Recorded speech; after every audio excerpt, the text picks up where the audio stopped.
सो यार welcome to another episode. और आज के इस एपिसोड में हम बात करने वाले हैं एमसीयू की कुछ मिसिंग डिटेल्स के ऊपर।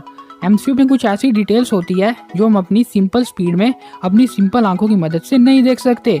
उन डिटेल्स को देखने के लिए हमें मूवीज को स्लो मोशन में देखना पड़ता है और ऐसी ही बहुत ज़्यादा डिटेल्स हमारे इस एमसीयू में पड़ी हैं। तो आज हम कुछ एमसीयू की ऐसी डिटेल्स को देखेंगे जो बहुत ज़्यादा इंसेन और रेयर है और आपको भी ये देख के बहुत ज़्यादा मज़ा आएगा। तो चैनल को सब्सक्राइब करके बगल वाले बेल आइकन को दबा दो और इस स्टूडियो में चलो।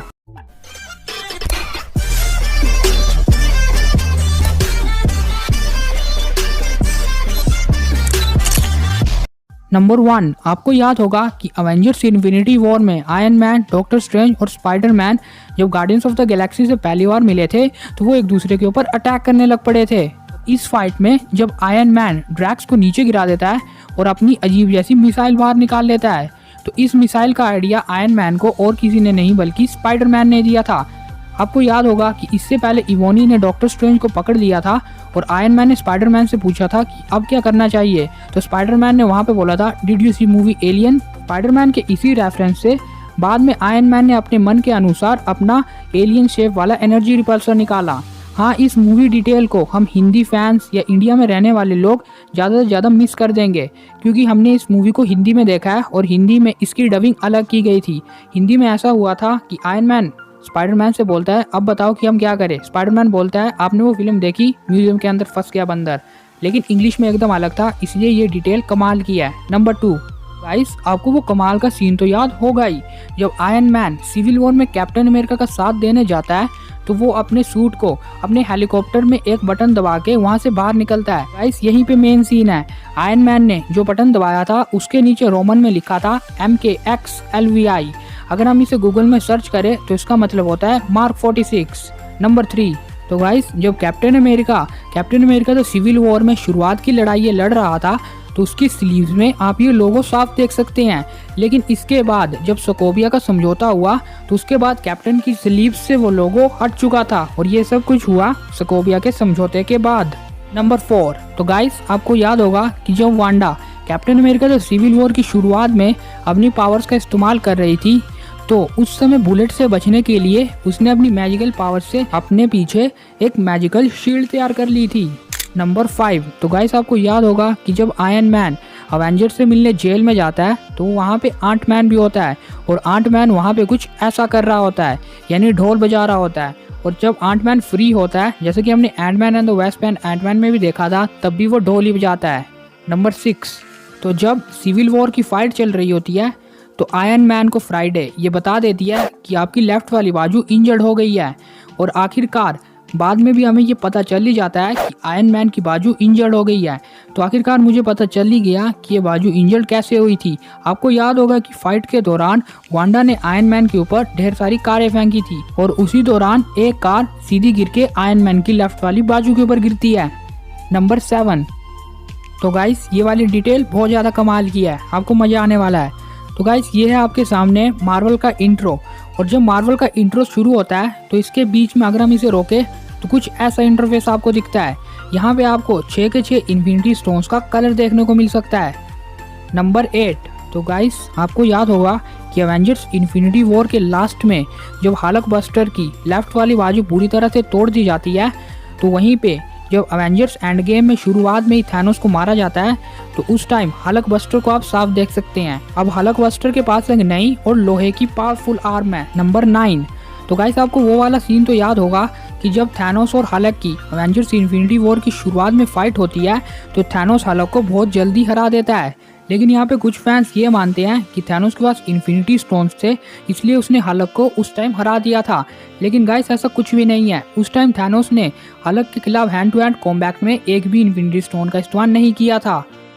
नंबर 10, तो गाइस जैसा कि मैंने आपको नंबर 9 में बताया कि हल्क के खिलाफ थैनोस ने एक भी इन्फिनिटी स्टोन का इस्तेमाल नहीं किया था, तो दूसरी तरफ वहीं पे जब थैनोस और डॉक्टर स्ट्रेंज की फाइट हुई थी तो थैनोस को 4 स्टोन्स का इस्तेमाल करना पड़ा था डॉक्टर स्ट्रेंज को हराने में। तो यहाँ पे मार्वल ये बताना चाहता है कि डॉक्टर स्ट्रेंज कितना ज्यादा पावरफुल है। नंबर 11, तो गाइस आपको याद होगा कि थैनोस और डॉक्टर स्ट्रेंज की फाइट में डॉक्टर स्ट्रेंज ने अपने मल्टीपल क्लोन्स टाइप बना लिए थे और थैनोस को ये पहचानने में बहुत ज़्यादा मुश्किल हो रही थी कि असली डॉक्टर स्ट्रेंज कौन है।